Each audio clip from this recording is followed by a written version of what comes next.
ಕೂಡ ನಾನು ಇವತ್ತು ಆ ಒಂದು ಸಂತೋಷವನ್ನ ಕಾಣಬಹುದಾಗಿದೆ.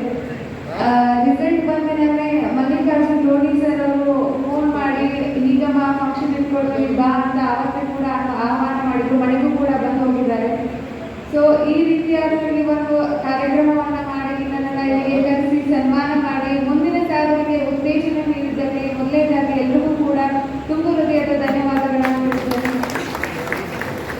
ಸಾಧನೆ ಅನ್ನುವಂಥದ್ದು ಸಾಧನೆ ಉತ್ತೇಜನ ಸೌಮಾರ್ಯದಲ್ಲ ಅನ್ನುವಂತಹ ಒಂದು ನುಡಿ ಇದೆ. ಆ ನುಡಿಯ ಪ್ರಕಾರ ಸಾಧನೆ ಅನ್ನುವಂಥದ್ದು ಕೇವಲ ಒಬ್ಬ ವ್ಯಕ್ತಿಗೆ ಮಾತ್ರ ಸೀಮಿತವಾಗಿರುವುದಿಲ್ಲ. ಈಗ ಏನು ಈ 625 ಅನ್ನುವಂತಹ ಅಂಕಗಳಿದ್ದಾವೆ, ಆ ಎಲ್ಲ ವಿದ್ಯಾರ್ಥಿಗಳು ಏನು 10ನೇ ತರಗತಿಯ ಪರೀಕ್ಷೆಯನ್ನು 8.5 ಲಕ್ಷ ವಿದ್ಯಾರ್ಥಿಗಳು ಬರೆದ್ರು, ಎಲ್ಲರಿಗೂ ಕೂಡ ಒಂದೇ ತೆರನಾದಂತಹ ಪ್ರಶ್ನೆ ಪತ್ರಿಕೆ ಇರುತ್ತೆ, ಒಂದೇ ತೆರನಾದಂತಹ ಉತ್ತರ ಪತ್ರಿಕೆ ಇರುತ್ತೆ.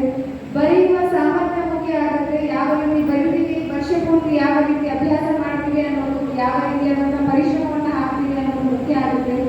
ಸೊ ಆ ಒಂದು ನಿಟ್ಟಿನಲ್ಲಿ ಸಾಧನೆ ಅನ್ನೋದು ಕೇವಲ ಒಬ್ಬರಿಗೆ ಮಾತ್ರ ಸೀಮಿತ ಆಗುವುದಿಲ್ಲ. ಪ್ರಯತ್ನ ಪಟ್ಟ ಎಲ್ಲರೂ ಕೂಡ ಸಾಧನೆ ಮಾಡಬಹುದು. ಅದೇ ರೀತಿಯಾಗಿ ನಾವು ಕರ್ನಾಟಕದಲ್ಲಿ ನೋಡೋದಾದ್ರೆ ಪ್ರತಿ ವರ್ಷ ದಕ್ಷಿಣ ಭಾಗದಲ್ಲಿ ಮಂಗಳೂರು ಅಥವಾ ಮೈಸೂರು ಈ ಒಂದು ಭಾಗದಲ್ಲಿ ಸಾಕಷ್ಟು ವಿದ್ಯಾರ್ಥಿಗಳು ಔಟ್ ಆಫ್ ಔಟ್ ಮಾರ್ಕ್ಸ್ಗಳನ್ನು ತೆಗೆದುಕೊಳ್ಳೋದನ್ನು ನಾವು ನೋಡಿದ್ವಿ.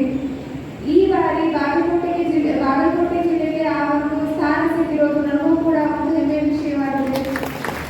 ಇದರಿಂದ ಏನು ಸಾಬೀತಾಗುತ್ತೆ ಅಂತ ಅಂದ್ರೆ ನಾವು ಯಾವ ಜಿಲ್ಲೆಯಲ್ಲಿ ಓದ್ತಾ ಇದ್ದೀವಿ, ಯಾವ ಒಂದು ಶಾಲೆಯಲ್ಲಿ ಓದ್ತಾ ಇದ್ದೀವಿ, ಅದಕ್ಕಿಂತ ಮುಖ್ಯವಾಗಿ ನಾವು ಎಷ್ಟು ಶ್ರಮ ಹಾಕ್ತಿದ್ದೀವಿ, ಅಲ್ಲಿಯ ಒಂದು ಶಿಕ್ಷಕರ ಬೆಂಬಲ, ಪಾಲಕರ ಬೆಂಬಲ ನಮಗೆ ಎಷ್ಟು ಸಿಗ್ತಾ ಇದೆ, ಅದಕ್ಕೆ ನಾವು